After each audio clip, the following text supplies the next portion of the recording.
కృష్ణా జిల్లా గన్నవరం రాజకీయాలు మళ్లీ వేడెక్కాయి. ఎమ్మెల్యే యార్లగడ్డ వెంకట్రావుకు మాజీ MLA Vallabhaneni Vamsi legal notice పంపారు. గన్నవరం ఎయిర్పోర్టు టెర్మినల్ కాంట్రాక్టు విషయంలో యార్లగడ్డ చేసిన వ్యాఖ్యలను వంశీ తప్పుపట్టారు. వారంలో బేషరతుగా క్షమాపణ చెప్పాలని, లేదంటే క్రిమినల్ సివిల్ డ్యామేజీ దావా వేస్తామని హెచ్చరించారు.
కృష్ణా జిల్లా గన్నవరం రాజకీయాలు మళ్లీ వేడెక్కాయి.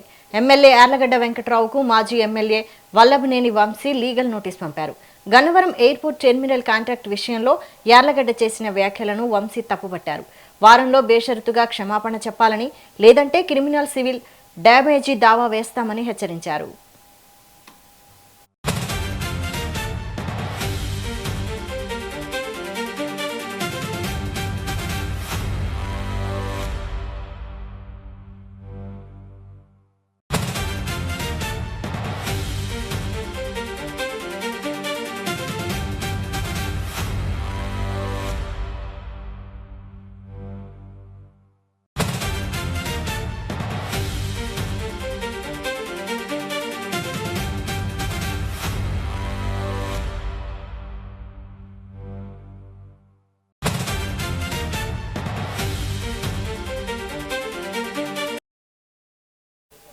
కృష్ణా జిల్లా గన్నవరం రాజకీయాలు మళ్లీ వేడెక్కాయి. ఎమ్మెల్యే యార్లగడ్డ వెంకట్రావుకు మాజీ MLA Vallabhaneni Vamsi legal notice పంపారు. దీనికి సంబంధించి మరిన్ని డీటెయిల్స్ మా ప్రతినిధి శ్రీనివాస్ అందిస్తారు. శ్రీనివాస్, వేడెక్కడం జరిగింది. ముఖ్యంగా చూసుకున్నట్లయితే కనుక ఎమ్మెల్యే వర్సెస్ మాజీ ఎమ్మెల్యే అనే విధంగా ఉన్నటువంటి పరిస్థితి కూడా జరిగింది. ఎమ్మెల్యే యార్లగడ్డకు వల్లభనేని వంశీ లీగల్ నోటీస్, మాజీ ఎమ్మెల్యే వల్లభనేని వంశీ లీగల్ నోటీసులు పంపడం జరిగింది. అసత్య ఆరోపణలు చేస్తున్నారంటూ పరువు నష్టం కలిగించారని వల్లభనేని వంశీ లీగల్ నోటీసులు పంపించినటువంటి పరిస్థితి ఉండడం జరిగింది.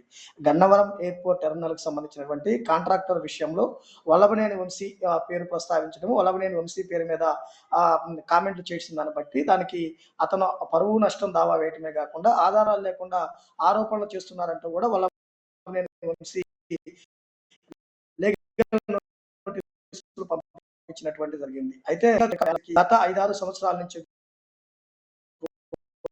కూడా ఉప్పు నిప్పులాగా ఉన్నటువంటి పరిస్థితి, ఆ ఆరోపణలు ఏదైతే చేసాయో వాటిపై బేషరతుగా క్షమాపణ చేయడం జరిగింది. లేదంటే క్రిమినల్ సివిల్ డ్యామేజ్ దావా వేస్తారు. ఆధారాలు లేకుండా ఆరోపణలు చేస్తున్నారంటూ కూడా వల్లభనేని వంశీ ప్రధానంగా ఆరోపించడం జరిగింది. అయితే వీటన్నిటికీ ఎమ్మెల్యే యార్లగడ్డకు వల్లభనేని వంశీ లీగల్ నోటీసులు పంపించినటువంటి పరిస్థితి కూడా ఉండటం జరిగింది. రాజకీయం చూసినట్లయితే గనక ప్రతి విషయం కూడా రాజకీయ రంగు పులుముకున్నటువంటి పరిస్థితి కూడా ఉండటం జరిగింది. ఒకవైపు అధికార పార్టీలో ఉన్న యార్లగడ్డే టెర్మినల్ విషయం అంటే గన్నవరం టెర్మినల్‌కి సంబంధించిన కాంట్రాక్ట్ విషయంలో వల్లభనేని వంశీకి సంబంధించిన వారు చేస్తున్నారు. వారికి పర్సెంటేజ్ వెళ్తుంది. వారికి సంబంధించిన వాటిల్లో ఇది ఉందని చెప్పేసే విధంగా కూడా మాట్లాడేటువంటి పరిస్థితి.